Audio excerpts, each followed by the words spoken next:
À 9 jours du premier tour des législatives anticipées ici en France, le nouveau Front populaire a chiffré son programme 125 milliards d'euros pour la période 2024-2025. L'Alliance des gauches propose de taxer les superprofits et de rétablir l'impôt sur la fortune. Les précisions de Julie Dongoloff, elle a suivi pour nous cette conférence de presse.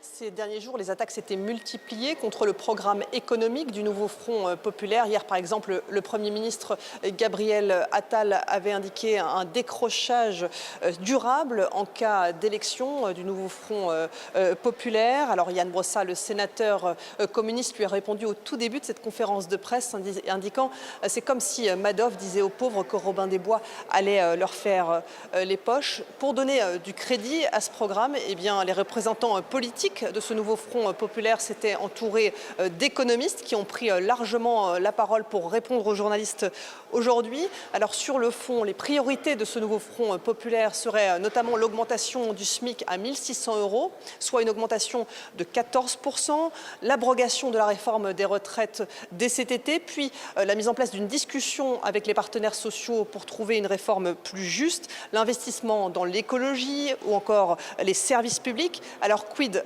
des recettes? Alors dans un premier temps, il s'agirait de rétablir l'impôt sur la fortune qui pourrait rapporter 15 milliards d'euros ou encore d'imposer les super profits, 15 milliards d'euros encore de recettes, ou encore la suppression de niches fiscales qui pourrait, elle, rapporter 25 milliards d'euros.